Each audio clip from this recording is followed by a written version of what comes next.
Hello and welcome into another episode of the Sun Belt Syndicate, the 3B edition, Belt Baseball Boys. I am one of two hosts, Dominic Crusetto. With me, as always, is Marv Dickens. We are without member number 3 tonight, right, Marv? Yeah, Steph's taking care of a baby. There we go. With you from the first kick to the last pitch, this is the baseball show. So welcome in, and hopefully, we had a pretty good weekend overall, Marv. Let's put this graphic up actually, because I wanted to share kind of what we're seeing with how this season has gone thus far. I guess what I'm thinking of here, and bad weekdays. Good weekends, right?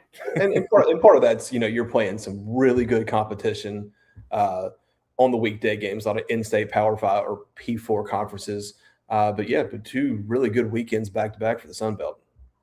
Yeah, absolutely. And before I get too far, let's go back into the other layout. We won a gold medal, folks. The hockey team, I know it's not baseball, but USA Hockey, I'm a huge hockey guy. We've talked about it. We asked some guys before the season went live on, the Olympic aspect of what sport they would play. We had a lot of hockey answers, Marv. I think maybe unsurprisingly, right? Yeah, I mean, hockey's a man sport, right? So, so U.S. I mean, that was an early game yesterday, right? Yep. A lot of people woke up and didn't even realize that the game was going on or that it was over. But Canada officially becomes the 51st state of the United States, and we will allow them to continue to play our game. Yeah. Well, maybe the 51st state, but we don't accept losers, Marv. So it may be hard to bring them in at this point. A lot of land. We'll take it. Yeah. So I am proudly supporting the 1980. It's a replica jersey sweatshirt, so it's not actually a jersey, but it does look like the original 80 thing. It's got the miracle on the back. Nice. So it's got that. But I am still baseball, Marv. So the baseball is the hat, which is USA Baseball, which Marv knows is right down the street from both of us in Cary, North Carolina, headquartered in North Carolina itself. And your kids have played in that stadium, right? No. So funny thing is there's a complex literally right behind it where we play a lot of our travel ball tournaments. So the first time 4 years ago, the directions take us to USA Baseball, and we pull up to the stadium, and my kids get out, and we're rolling our bags up there. We're like, man, this is nice. We get to play baseball here. And someone's like, what are you doing here? We're like, we're here for the tournament. They're like, that's about a quarter mile down the road there, big guy. You're like, no, we're going to stay here. Yeah, I want to play here. Join us. I've been there and watched some 14U, 15U baseball, and it's a phenomenal complex. It really is. Yeah. I've actually never been inside of it, but I've been on the portion of 540 that you can see right into it. And I've been in the other part of the complex that you're referring to play men's league softball. My work did have a team there for some time, but even those fields, pretty decent, pretty good. So the main complex is like AA minor league baseball stadium quality. It's very nice. Yeah, it looks like it. But even those ones that you use for travel ball and rec league stuff are better than like some of the other ones I've seen and used around Raleigh and the Durham area. But BC Guy 81 jumping in and saying hi. What's up, man? Glad you're joining us tonight. We'll talk some baseball. We'll get into that now. Let's see, what was the next thing? Oh, series picks. So let's bring these up back into the equation here, Marv, as we look over what we had on the weekend. As we know, again, recap. I feel like we have to recap every time because it seems like every week someone's still referencing our picks being not great or something along those lines. But Marv, you got to be perfect. This is a real man's game here, right? Yeah, there's no easy way out. You have to pick the games, not just the series. South Alabama looks really good. College of Charleston, obviously, coming off a midweek win at Coastal. We know Coastal's bullpen is depleted at the moment, but Cajuns sweeping Maryland, good for them. And Gonzaga got one game from Texas State. I thought they were going to get the first game, but Texas State rallied there. But 2 out of 3 ain't bad. 1 out of 3 is kind of bad, but at least we're not Seth there with a big old 0. Yeah. Seth took it on the chin this week. Well, it was funny because when I did the math, I'm like, man, he's actually like right with us in overall wins and losses, right? So I'm still going to keep track of that because I don't know, some people don't quite understand how we run it with the series, but it is also interesting to see how different you can be with Seth sitting at that 1-5 series record, but he's just one game behind us really in the overall record. With you and I sitting at 14-4 and Seth sitting at 13-5, we're both tied with the 3-3 series record, and Seth's at 1-5 overall with that. But again, I mean, it's funny if you look at it. I'm not sure. I'd have to go back to week 1, and there are some here in this week actually, but there's not too many where we've gotten the winner of the series actually wrong. We just haven't predicted the exact outcome again, which gets you the X instead of the check mark. Yeah, no. Well, I mean, Seth got the Raging Cajun series incorrect. He actually no, he didn't. Yeah, I don't know, that was you. You took that was Maryland. me. Yeah. Oh, yeah, it did. Yeah, it did. Bad pick. Really bad pick. Yeah, well, I did go in thinking they could sweep Maryland, but we had just seen what had happened to them with Missouri State in week 1, and I'm like, they're probably going to drop at least one. Like, it's just going to happen. Maryland's not a great baseball team, but they can be good. But yeah, I mean, Cajun swept, like you said, so that's awesome. Ben James joining us saying, "What's up?" and Wolves up. Going to be interesting for A-State as they go to the Hill to play number 6 Arkansas tomorrow and Wednesday. So yeah, we're gonna find out exactly how good Arkansas State is. I think we've had them a little undervalued in our power rankings. They win 2 out of 3 this weekend, but 2 games at Arkansas is going to tell you exactly where you stand. Yes, it very much is. And speaking of those power rankings, that was a perfect transition, Marv. I'm glad we practiced this before we went live. Rehearsal as well. Yeah, I know some people question some of our thought processes, but I have to give us credit as a group, right? Now, this is not individually everything that we all agree with. And I do think that the number 3 spot with Marshall is vastly wrong at this point in time now. But Southern Miss had jumped Coastal to get to our number 1 spot. And people said, well, how do you drop Coastal after, not really, having some injuries and not dropping too many games and everything? It wasn't so much that we dropped Coastal, but Southern Miss had gained some points for some of their victories and how they had done it. We quite honestly thought Southern Miss had the better matchup in week 1, right, Marv? They did. Yeah, I mean, UC Santa Barbara, I think is who they played. I mean, that was that's a top 25 team at the end of the year. Their pitching staff, their number 1 guy, I can't remember his name now, but he's a top 10 pick. And then obviously after this weekend, they had the best win of the weekend, taking down number 11 Oregon State. But they look right now like the most complete team. I mean, once again, Coastal has the best pitching staff, in my opinion, in the league, but they're depleted at that spot right now. And then they drop a midweek game, and then they get that Illinois loss was not a pretty loss. That was a bad one. Yeah, no, you are absolutely correct. Because that one was one that I think everyone thought that they could and should win, and they weren't able to do that one there. BC guy 81, Southern Miss looking forward to Bama. I bet they are. After this weekend, ain't nothing going to scare them. And it's at the Pete too, so that's a big plus for them. That's I think they moved up to like 16th in the ranking this week, maybe. 12th. 12th. Wow. Yeah. Oh, it depends on which one. D1 baseball, perfect game. There's a whole bunch of them out there, but that is a big game. I mean, all the coaches will say no one game is bigger than the other, right? The next game is the biggest game, but for RPI purposes, trying to host a regional, that's a big early season game for them. Yeah, it undoubtedly is. And one, again, like you said, very much looking forward to, because I think that's a statement game for sure. Yeah, BC guy. I think, and I hope most people go by the D1/NCAA rankings. Again, that's why we leaned on that one, because the NCAA official website uses theirs. They don't use Perfect Game. They don't use Baseball Americas. They don't use 11.7 or whoever else has got their own rankings. Those are fun. And it is fun, especially when maybe the other one's not showing you love, that you may be better or higher in another one. But, this is the one that we've kind of chosen with to go with before. And I think we're just going to kind of stick with that one. Ben thinking that A-State will put up a fight against Arkansas. Yeah, we can talk about some of these games coming up here towards the end. I definitely want to keep going with some of these power rankings, though, as we said, the top two, I think undoubtedly still the top two. I don't really think anybody's quite jumping either of those two, for a spot yet. Maybe getting close if Coastal continues to drop some games here. But I don't know. Is anybody like right at that 3 spot, like knocking on the door? I don't. So we also got to keep in mind that these power rankings are right now. This is not where we think they finish the end of the season.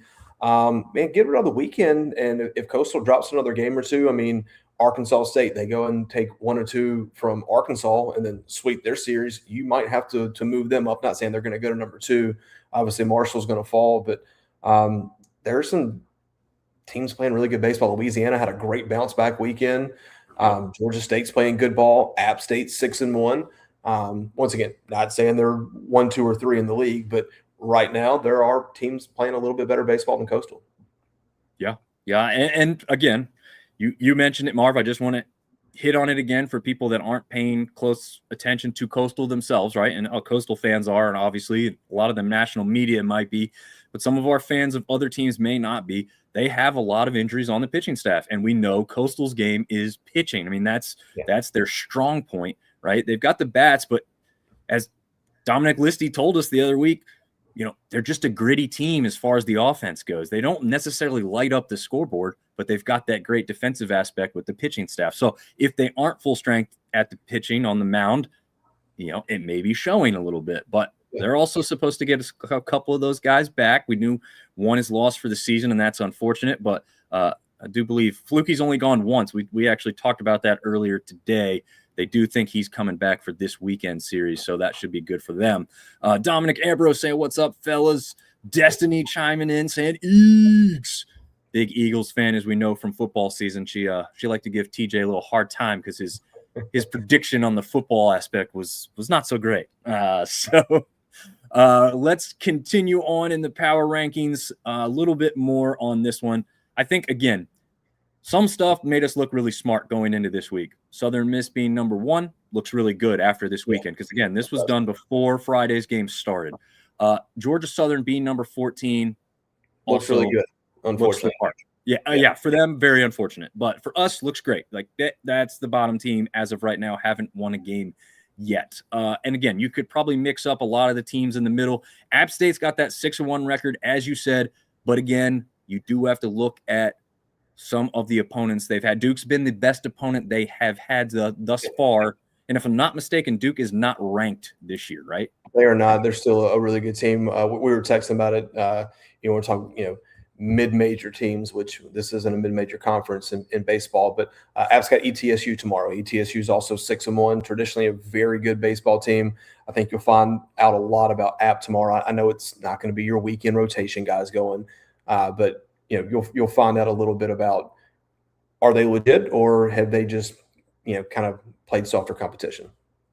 Yeah, I do agree. And to note, Marv and I were at that Duke game last year, so that was not a fun game to be at for App fans. But this year was vastly different. I mean, they took the lead quick and early in the first inning. Home run by Nico Sol. I'm going to mention that because I unfortunately heard that outside the stadium as I was trying to get a ticket. But as I walked in, they still put some more runs up. Not as quite impressive offensively. It was more Duke's pitching letting them down.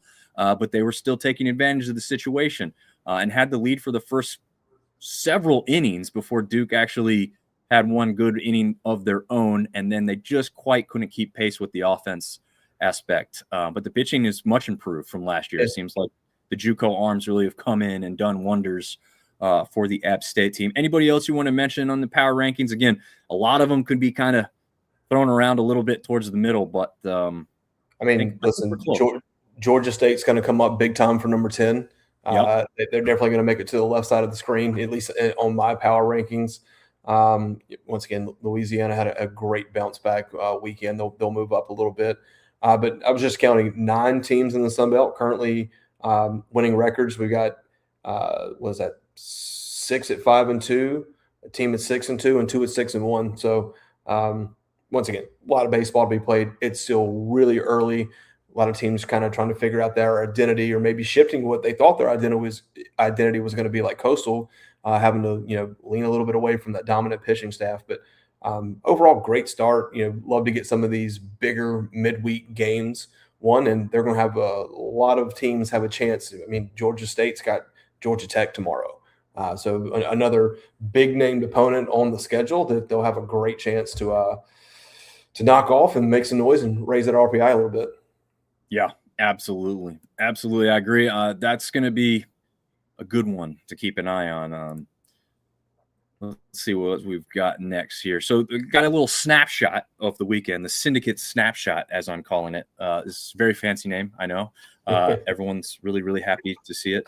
But we did get some sweeps this weekend. So I want to mention this before we get into a little bit more specifics. And I do want to mention that the series sweeps, as they are traditionally known, belong to James Madison, Louisiana, Georgia State, and ODU.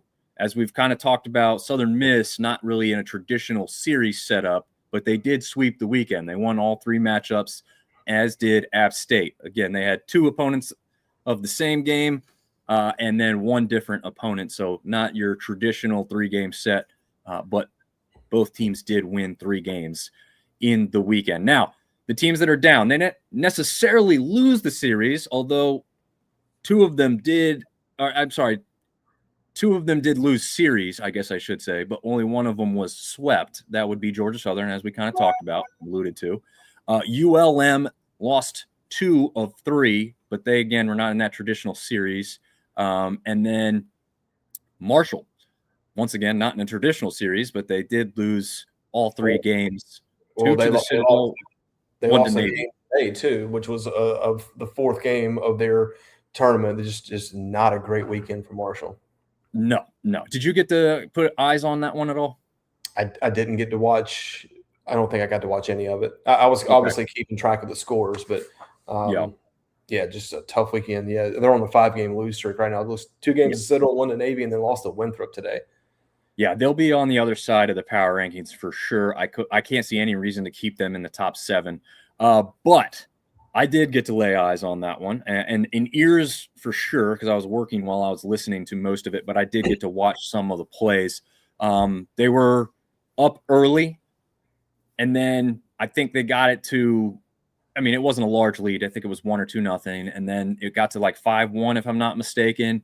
And I thought, okay, good. Marshall's got control. And this is in Winthrop. This is South Carolina. Well, actually, was it at Winthrop or was it Rock Hill or? Yeah, I think it was at Winthrop, yeah. Okay. So still unseasonably cold at Winthrop. And if you watched it, everyone was bundled up far greater than I was. I thought that would favor Marshall, and early on it looked like it was going to, but Winthrop kind of started to chip away. They get all the way back to tying the game. Then they take the lead over Marshall 6-5, and you're thinking, all right, well, Marshall can shut the door and get some runs up, and I think they did take the lead back one more time to 7-6, if I'm not mistaken. And then Winthrop blew it open completely. Marshall struggled on the mound. I think at least 2, maybe 3 pitchers hit by pitch on the first pitch of the at-bat. So that's not going to go well for you. Once that game started to get away, it just felt like it was rolling downhill, and it was just totally out of their control. So unfortunate ending for Marshall today. But yeah, like just wash your hands of that one, like you said, Marv. This is a weekend you want to forget and just move on to the next series or next weekday game. I'm not sure. They don't. They have Butler this weekend. They don't do a weekday game since they played on Monday. Gotcha. That makes sense. Was that originally scheduled for Monday? I feel like it wasn't originally, was it? I think it was. Was it? Okay. Might have just missed that. We had, not shown here, but some walk-off wins. Louisiana had 2 of them. App State had 1 on Sunday afternoon. And we had some bounce-back series wins. Arkansas State, Texas State, and Troy coming back to get those victories, either after losing the first game or dropping that second one and then making that Sunday one unsure. But we did get some teams to clinch those in some good fashion. And, BC 81 or BC guy 81 was not sure about Southern Miss's pitching, but they are great again. Yeah, they looked the part, right? Yeah, I mean, on paper, I think preseason you thought that behind Coastal they probably had the best pitching staff in the conference. You kind of questioned, are their bats going to be enough? But they're not lighting the scoreboard up. But I mean, that tournament they played in this weekend, they played some really good teams, and their pitching got to through it. They had some timely hits, and best team in the conference at the moment. Yeah. Go ahead and talk about the now. Okay, when you're seeing this on the screen, if you're watching, they are being shown as number 20 because coming into the weekend, that was their ranking. They are now sitting at number 12. But talk about the number 12 ranked team weekend overall here, Marv. Started off with Purdue, 5-4 win. They actually got a walk-off in that. Purdue tied the game going into the ninth, and then they walked it off. I think the most impressive win of the weekend was a 9-4 win over Oregon State, who was ranked number 11. Big seventh inning there, and just great bullpen. Got the guy of the bullpen, Sunstorm, 4 innings pitched, 8 Ks. I mean, he's fanning 2 guys an inning against the number 11 team in the country. And then a 5-1 win, just dominant pitching over Baylor, which is funny because they talked about hitting batters and walks. They gave 12 free passes in that game and only allowed 1 run. Their defense was good enough and pitching good enough that they gave them 12 free passes and made Baylor strand 13 batters. So, wow. Man, just pretty cool. Yeah, that's awesome. And like you said, they might have put a bunch of guys on base, but they also had those 12 Ks against Baylor. Like you said, that pitching is showing up and doing what it needs to against some really good opponents. And this is just Friday's scores that we're seeing here now. As far as Coastal Carolina is concerned, they opened the weekend Friday night with a thriller, using a late home run to secure the opener before splitting Saturday's doubleheader with VCU. I don't think they had a doubleheader. That's not right. They split the VCU. No, they beat VCU both times. They lost to Illinois on Sunday. Right. They had a doubleheader. I think it got rained out on Saturday. They got beat pretty good in the morning by Illinois. I think it was like 14-5. But yeah. Yep, 14-5. You nailed it. Yep, I got twisted up there in my wording there. But yeah, they had a pretty good performance from Mazans. I don't know if I'm pronouncing that right. Hopefully it's pretty close there. But 2 home run performance in the Sunday game. So that's pretty good there for Coastal, and their offense continued to produce pretty big in those games against VCU. Not so much in the game against Illinois, but Hey, can you go back to Saturday scores really quick? Yeah, let's see it. Georgia Southern, 29 runs given up. That's after they gave up, 24-25 to Georgia Tech in the midweek. That's that's a lot of runs. And how about JMU scoring 25 runs or 27 runs in a doubleheader against Lemoyne? Good to see them get the bats going after what had to be a frustrating series against Florida State. Yeah, absolutely. And they actually set a school record with the largest comeback win in 17 years. So I don't know exactly what the previous I think that was a Friday game. They got down early and scored 10 consecutive runs. Yeah, and they ended up winning that game 13-11. Yeah. They were down 11-3. All right, so let's take a break from wrapping up specific series for just a second. So let's start with Friday. Like, what is your biggest standout game here? It could be loss, could be win. Just which one, as you're looking at this, sticks out to you the most? I've got mine picked out if you want. Okay. I got 2 that jump off the page. South Alabama beating College of Charleston like that after College of Charleston just came off that Coastal win on a Tuesday night. And then I was texting you and Seth late at night. Texas State was down big. I think they got 4 or 5 runs in the 8th inning to kind of pull away from Gonzaga in a game that Gonzaga kind of controlled, to be honest with you, up until that point. But, South Alabama putting up 16 on College of Charleston was impressive.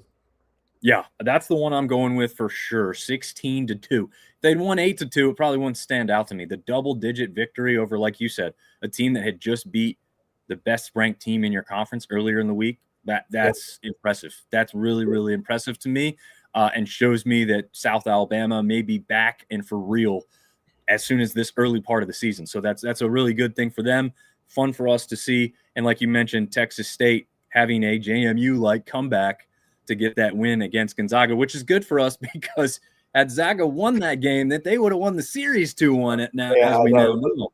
Listen, we all picked them to sweep. I'm laying in bed Friday night watching that game, and I'm like, man, I'm going to get this series wrong on the first game. But now resilient. They played really well down the stretch. I mean, as a coach, you probably want to see it a little bit more consistent, but you'll take the runs when you can get them.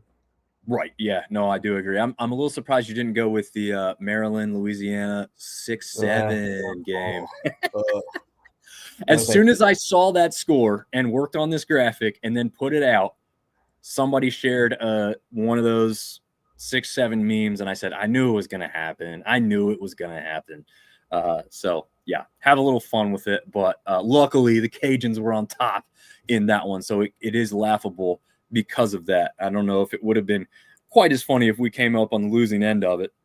I mean, I guess some others in the conference, Southern Miss fans probably would have had fun with it because those two teams really just don't care for each other much. So then we get to Saturday, and I think I know already which one's going to stick out to you here, but I'll go ahead and ask you if you've got one that's standing out more than the others. I'll go with two again. Southern Miss taking down the number 11 ranked team in the country. That's obviously going to stand out. Biggest win by anybody in the conference so far this season. And then, Georgia Southern allowing 29 runs. That's just that's hard to do. I mean, that's very hard to do. Yes. And the bad part is, that's at home too, right? This is the rebound. This is a team that I will say this. I think I looked and USF is 6-1 on the year. So this is not a bad baseball team. Georgia Southern has maybe one of, because I think Southern Miss and maybe even Coastal have an argument for a harder schedule. But Georgia Southern has not had an easy one. They have not. They played a West Virginia team that probably should have been ranked as far as week 1, right? They were ranked immediately thereafter. Yep. So that's a tough one. Who did they play in between? Do you remember off the top of your head? Georgia Southern? Yeah. They had Georgia Tech. Yeah, you're right. Yes. So Georgia Tech, again, I think Georgia Tech was ranked when they played already, right? Yeah, Georgia Tech's number 5 team in the country. It's a solid baseball team. Yeah. So, there's no way you're likely to win that one. Just have to be realistic here. USF is the one that you thought you could rebound on. But again, 6-1, good baseball team. Hard to see that. Destiny's chiming in saying, hey, I want to see the conference win as a whole. It helps the RPI. Which is exactly why we do this show, because we want everybody to be aware of how the whole conference is looking. Obviously, as fans, you're going to focus on your team specifically. This is to open it up to a broader picture so we can figure out what we're looking at as a whole. Help our argument when people say, well, you play in the Sun Belt. Well, yeah, we do play in the Sun Belt. It's a sense of pride, not a sense of, something lesser than. It's not to be looked down upon. Exactly. And Destiny's saying Troy also tough scheduled. Easy for me to say. Troy scheduled tough this year as well, and they absolutely did. And the road does not get easier from Troy. I mean, we know that Campbell's been a very good baseball team for a while, but and then they took 2 out of 3 from Campbell, but they go to East Carolina for a little tournament this weekend. Then I think they have NC State on a midweek too, potentially. They didn't make it easy for themselves. No, and I think part of that is because of what happened to them last year, right? They probably think, if we have this schedule and we play last year's record, we're in, right? That's got to be a thought process. So, hey, we think we have just as good or a better team than last year. Let's schedule tougher so that if we do drop some, at least we're getting the RPI points. And we're getting, the respect. So far, half and half, Marv. I mean, I don't know. Maybe a little less than half and half as far as how that's gone for them. I think it's a little bit too early to tell. I mean, they're 3-4, right? That's what their schedule is going to show. That's what their record is going to show now. But Mercer, good baseball team. Mississippi State, Campbell, good baseball team. They got Georgia, Western Carolina, ECU, Rutgers, Vanderbilt, series at Maryland. They don't. There's somebody else who has NC State. Their non-conference schedule is it's. We know that when you get into conference, you're going to have an opportunity to boost your RPI, but you never know how good everybody's going to be. So if you want it, you got to go get it early in the season, and they gave themselves a chance to really boost it. And who knows, man? They beat Georgia. If they play well against Georgia, who's I think number 8 right now, And then East Carolina's not going to be a walkover. Vanderbilt, and then Maryland. We just saw, the Cajuns took care of Maryland. They're giving themselves a chance. The record might not show exactly where they're at. I think the Mercer series surprised most, but I think we now know how good Mercer is. But see how it plays out. Yeah, I think you're right. The Mercer one was the surprise, but again, that was in Georgia, Mercer's home stadium, and so that didn't play to Troy's advantage. But they were also a pretty good baseball team. Georgia number 11 as of this week. But yes, NC State currently ranked at 14. We've got, I think it's Coastal who plays NC State, North Carolina, and Wake Forest. To mention, Wake Forest sits at number 16 and UNC at number 8. So there's another team that's scheduled tough. And they always get those games with North Carolina teams for whatever reason. So interesting to see how that goes. And that West Virginia game, West Virginia now ranked 24th with a 5-1 overall record. So, yeah, we've had some really good teams playing games against our conference members right now. So it's been fun and interesting to see here. All right, so Sunday's scores. I'll go first this time, Marv. I think I'll go with Navy versus Marshall. I don't know much about Navy's baseball program. I don't think much of Navy's baseball program, maybe because I just don't ever hear of them. So I thought, okay, Marshall's going to rebound, right? Citadel is a Southern-based team, another academy team, but maybe they just got the jump on Marshall and surprised them. Navy won't, right? But then they lose 8-1. So that was their 4th loss in a row, as you mentioned. 5 now after the loss to Winthrop today. So a little shocking that the team that we collectively had at number 3 isn't going to be anywhere near number 3 going into this weekend's games. But yeah, that was a pretty big surprise for me there. What about you on Sunday's slate? I think the other obvious one's got to be Coastal getting almost 10-run rule. They escaped the 10-run rule there for a while, but yeah, 14-5 to Illinois. I think it was 11-1 after the 2nd inning or maybe the 3rd. Illinois just jumped on them, and they couldn't make it their way back. Yeah, that was pretty tough to see. Also listed here, Arkansas State wins their series ultimately 2-1. They rebounded from that series opening loss to Eastern Illinois, and they won those last 2 games pretty convincingly, luckily. Engsofs? Coughs? I know I'm probably butchering that name. And what's crazy is, like, when you see his name, Engskov. Like, I'm a hockey guy. That looks like a hockey name. I'm still butchering it. Also, he's not like Russian or Eastern European. He's from the States. So I was like, oh, we got this like crazy European guy coming over here. No, I think his hometown somewhere in Oklahoma, if I'm not mistaken, when I saw. But he had a 2-run performance and helped the Red Wolves close out strong, 9-2 in that last game on Sunday. So the offensive firepower really helped propel them to victory in that one. I think, did we kind of talk enough about the Cajuns? We need to kind of go through how they got their victory over Maryland in that sweep there in Lafayette. I mean, in the first game, they scored 4 in the 9th to walk it off. I mean, all those games were super competitive. Game 3 was 15 innings, just an absolute marathon of a baseball game. But man, just clutch hitting in pressure situations. You don't win 2 super close late ball games like that without you got to have a little ice in your veins when they came up. But they got a tough little midweek slate here with 2 home games against Kansas State. But really good win for the Cajuns. I always thought that they'd end up 3rd or 4th in the conference, and they're looking like they could definitely make that happen right now. Yeah, absolutely. Destiny saying the same freshman walked it off Friday and Saturday. I believe his name is Rodriguez, the freshman there that she's referencing, I believe. Anyone can fact check me on that. And they had a pretty good pitching performance from Herman, I believe his name was. So yes, Rodriguez, I believe you are correct. Okay. Yeah. Was that the same? We had Rodriguez on our show, right? Blaze. I don't think he was a freshman though. Blaze Rodriguez. Okay. No, that wasn't who we had then. Yeah. Okay. So maybe another person. What was it? Was his last name? I'm trying to think now. Rigo. They called him Rigo, right? Rigo, yeah. Yeah. Okay. But yeah, that's just an amazing performance there. What about your favorite team, Marv? What about these App State Mountaineers that are off to one of their best starts in recent history? Yeah, I mean they also got a walk off against Southern Illinois, a game that we were up fairly big. I think we gave up 4 in the 8th, but yeah, just clutch hitting, pretty good pitching.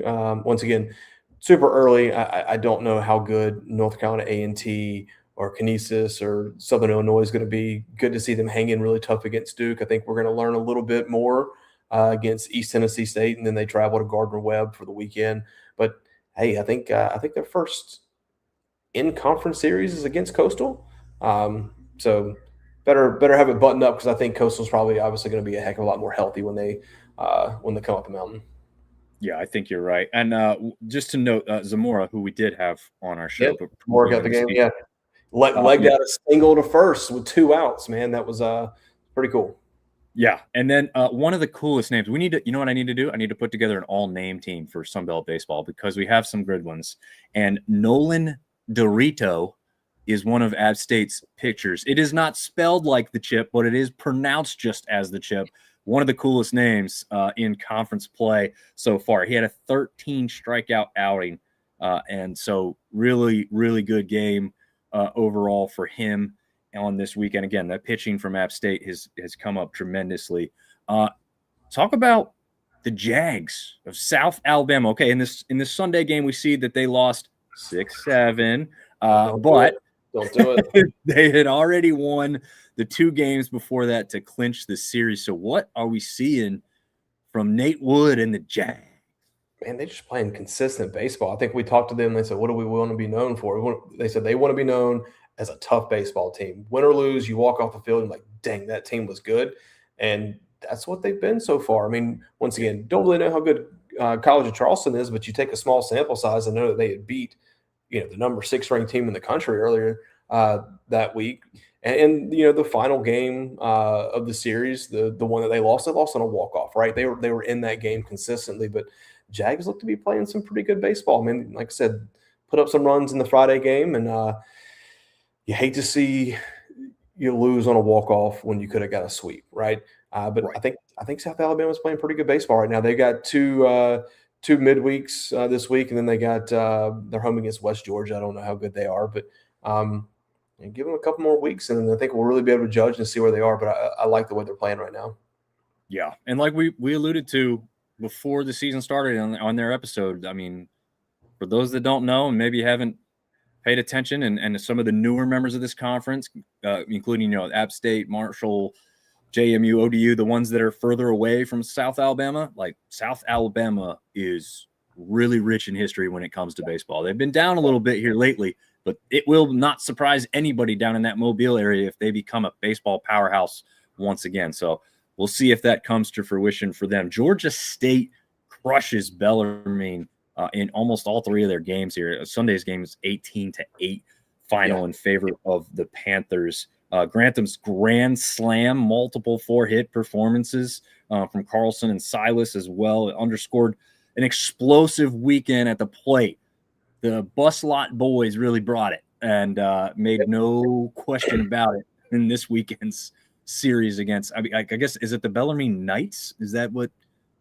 I don't know much about Bellarmine, if I'm just being honest, but tell you they made Georgia State look really good. Georgia State's kind of been known for their explosive offense, but their pitching was super solid this weekend as well. Yeah, absolutely. Very, very good there. Let's jump back to Saturday because we have 2 teams we haven't quite talked about too much yet, but both did wrap up. Sorry, we actually kind of covered James Madison, I'd say, actually, right? Talked about their comeback victory, the fact that they crushed them in the other 2 games, swept the series. I don't know if there's any notes specifically you want to I mean, the biggest thing is definitely the 10 unanswered runs on Friday. They blew them out on Saturday. Won the Sunday 11-4. They got Virginia Tech this weekend, or excuse me, on the midweek, and then they're headed to another one of these tournament style things this weekend. But once again, they schedule tough. Florida State's not an easy opponent to open up against. Perennial top 25 team, but that's definitely a bounce back series for them, and see if they can carry that momentum over to Virginia Tech. Yeah, I think the only other note I wanted to make is Lemoyne Dolphins. So great nickname. You don't often see in NCAA, right? You got the Miami Dolphins. Now you got the Lemoyne Dolphins. So there you go. That's quite the matchup. I don't, but maybe like Coastal, like playing a team like that, it would make sense. Like, oh, we got a team that's nicknamed the Dolphins, but them traveling to Harrisonburg, Virginia, just seems kind of funny to me. With the nickname of the Dolphins, but ODU also gets the sweep. So we've had the two Virginia teams in this conference both getting. Well, I wouldn't say ODU really had as easy as a time with their opponent in Niagara as James Madison had, but they do get the series victory with that double header on Saturday. All I wrote down was two really close games, just enough offense and some consistent pitching. Yeah, I think I got Zach Light's 2-homer, 5 RBI performance in the opener was the kind of the big note there, and then again they got this 8-5 and then 5-4 victory, so they had a little bit closer games there, but good to see both the Virginia teams getting those victories against, again, as Destiny said too, like those are RPI, like you can't drop those really. Yeah. If you want to look at it an honest way with what we're saying about not being one of those smaller conferences, these are the ones you win. If you win a close one, that's fine, but win them, sweep them, put them away just like you should, and that's exactly what they did. ULM did not have a great weekend, as we talked about being one of those teams that needs to kind of have a little bit of a bounce back. They lost their first 2 games.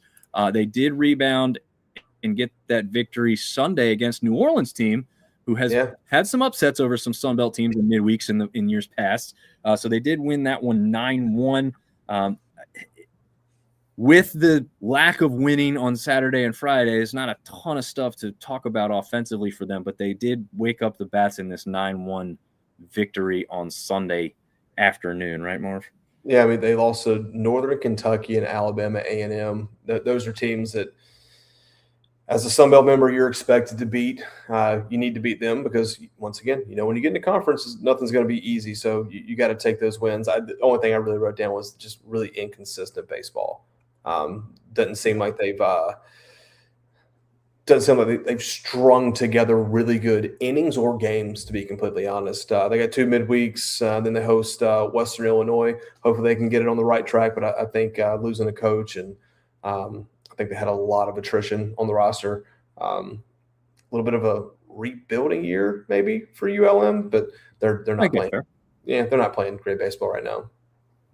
Yeah, not the greatest. The only one, I just want to get a BC 81, may not have made the highlight really saying, but Oregon State went through 7 or 8 pitchers. Southern Miss used just 2. So again, that's showing you like where this team is at. That may be almost more meaningful than just looking at the scoreboard there and something like that. Like that's the difference in pitching here. Like that's where it can put you. That's what it can do for you. It's not just like, 1 or 2 guys are enough. No, you need to have a depth lineup at the pitching position to really take advantage and get into those ranked. The other thing you got to think about, right? They only used 2 pitchers. They had plenty of arms for the Baylor game, and they'll have plenty of arms for Tuesday. Yep. Yeah. And I think the only other one that we didn't specifically talk about was Georgia Southern, but I don't know how much we can say with the lack of scoring offense. I mean, that last one is a killer, right? They had the opportunity to win that last one at home. And then USF walks them off to win 4-3 and keep them winless on the season. That's got to crush, right? Yeah, especially after giving up 29 runs in the second game there. Yeah, you'd love to bounce back and get a win and kind of take it like, okay, we took it on the chin. We bounced back. We're resilient. Use that momentum going forward. They got, I think, Kennesaw State on the midweek, and then USC Upstate, who's sneaky good this weekend. But really hope for the Eagles that they get that 0 off the board and get their first win this week. Yeah, that would be nice.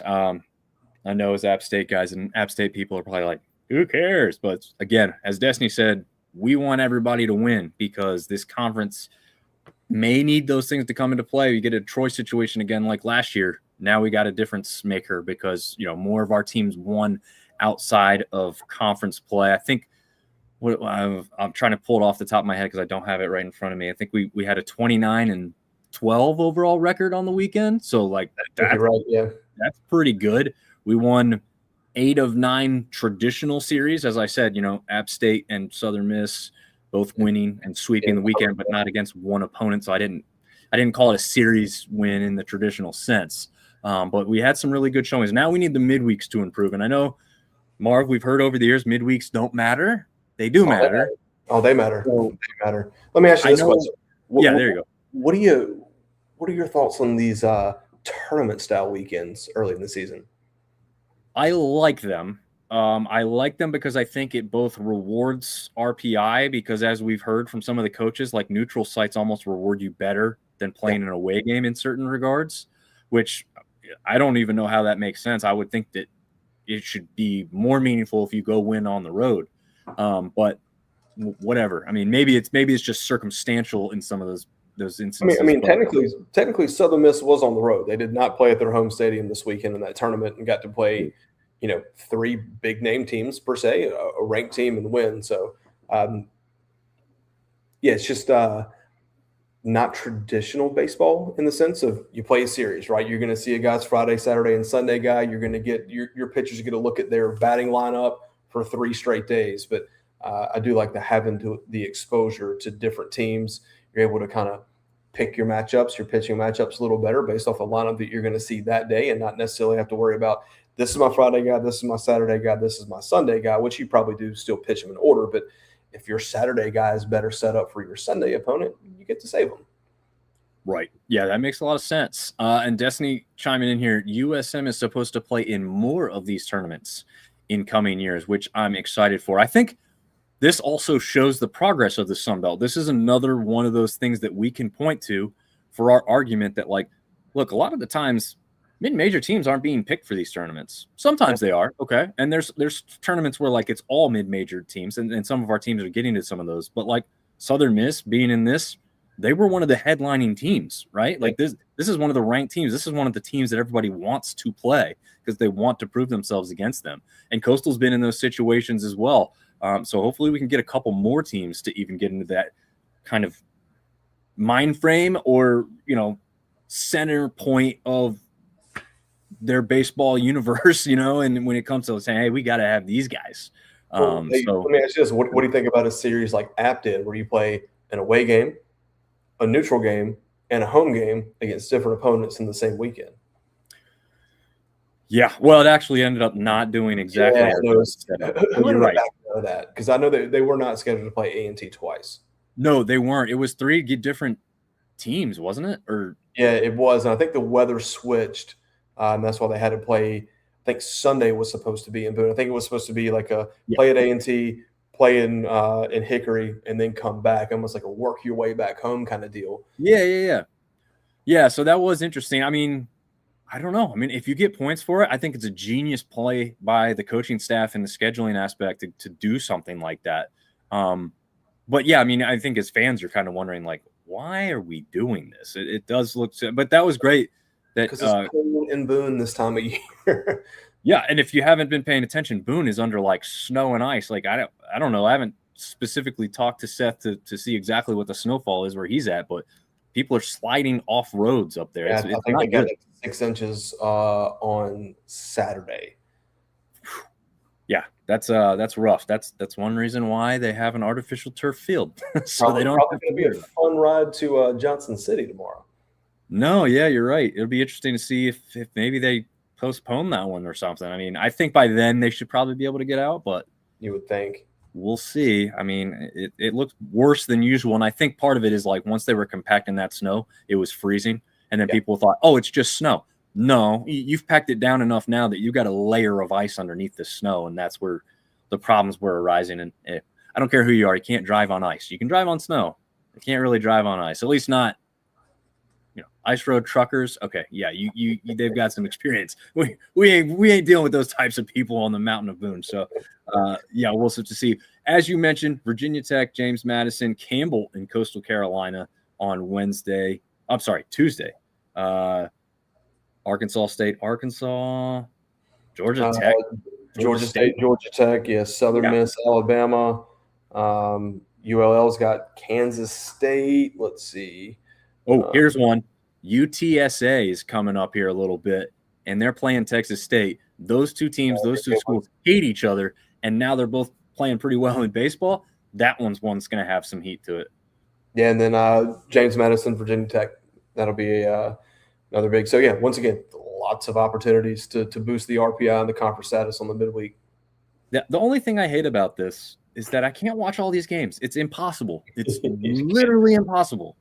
It's just crazy, man. Because I have so many that I have interest on, and again, this is where we're hoping as baseball fans, like somebody step up and give us that ESPN.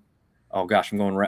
It wasn't called wraparound, but it's do you remember what they called that when they did ESPN Plus and they jumped around from game to game to game? Yeah, you're talking about like a red zone style production for college baseball. Which they did. They've done it. But they only do it like twice a year or something like that. It's like a specialty thing. But when they do it, people love it. And they should do it that way because let's be honest. We'll reference, unfortunately, for Eagle fans, Georgia Southern's score, right? 25-4, 29-4. Yeah. That's not a game you're going to stick on, right? And if that's the only game you're going to watch, like now you can jump around and that, oh, well, this game is exciting. This game is close. This game does have a no-hitter going. This is, some guys trying to hit for the psych. All these different things could exist at one point in time. And we got this conference that's got 14 teams in it. It would be great to do something like that. I wish we could put together, but we'd have to have, a couple $1 million for that. And that's not what we have to play with. So, if anyone's listening's got a wrench uncle, we'll take his money. There you go. Yeah, Dom's asking me, why can't you watch all the games? Where's my dedication?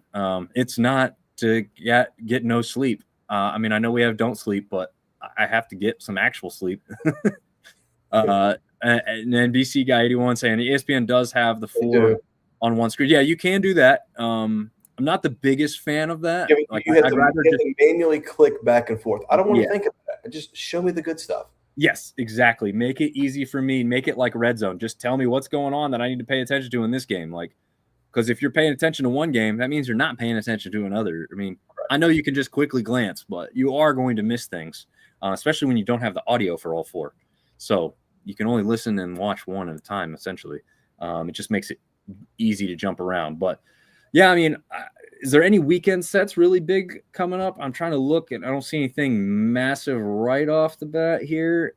James Madison College of Charleston, so they'll get their chance again to kind of prove that.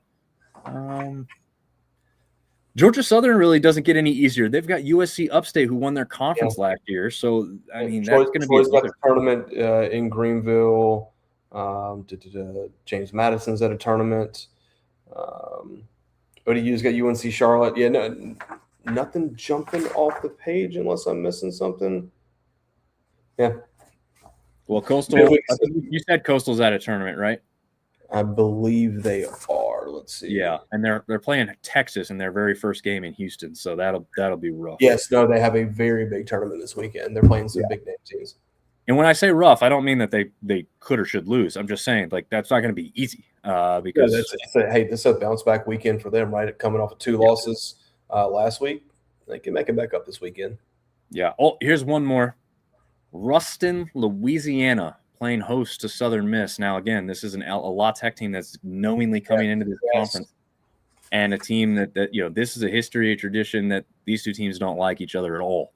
So, that will be a fun one for us as casuals that are turning into that one. And it'll be fun for Southern Miss if they win. Not so fun if they lose. So one more year of wishing nothing but the worst for La Tech so far until they come into this conference, and we need them to help us out. So, this was a fun one, man. I like how we wrapped this up. We don't have an interview for you this week, but we went almost an hour with you anyway. So, Marv, any last news or notes before we get out of here and say goodbye to the fine people? Man, ready for conference so that we can narrow down and watch 7 series versus 14 series because it's tough. It is really tough. And like you said, and the same thing happens for football, right? Like football has 14 games out of conference, and then you get into the stuff where it's reasonable. And then we have some midweeks to help us not have to watch 7 games on a weekend. Destiny says, hey, La Tech. Yeah, I think there's going to be a lot of people joining you on that train once they get fully in here, because I've heard how they are as fans. It'll be fun because they'll fit right into that center point of the Sunbelt hate that we love so much. We love to hate you. But yeah, I mean, it'll be fun to see what transpires when that ends up happening. But thanks for tuning in with us. Again, if you weren't able to watch it live and you're catching us at the very end here, we will have this up shortly on the audio version and streaming as soon as we're done, pretty much, on YouTube and Rumble. And we will see you guys. Oh, she's saying real quick, they're the worst of the worst. So it doesn't get any better. If you are a Southern Miss fan and you really want to hate somebody, you're about to get that team that you really wanted to hate. We need to have a poll. Which Sunbelt team hates La Tech the most? Ooh, I like that. I mean, I know which 2 or 3 it's going to be immediately. I was about to say, yeah. I mean, obviously your Louisiana schools, and I think Southern Miss might not like them very much at all.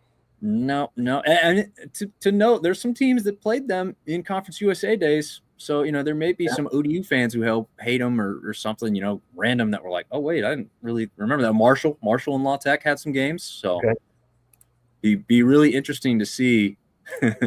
She says there's no doubt it'll be USM by far. But she says UL as well, for sure. The Cajuns definitely have hate there as well. It's one reason why we thought we'd never see the day they'd be in this conference. But hey, they're around the corner, and we'll have some Bulldogs in here before we know it. But thanks again for tuning in, and we'll see you guys again next week. Be on the lookout for weekly picks, and obviously we're sharing the scores with you as we always do. See you next time. And if you think we suck at our picks, you can pick too. Yeah, go ahead and throw them out there manually for now. And we'll start throwing in a guest picker once conference play gets up and rolling. See y'all later. See you.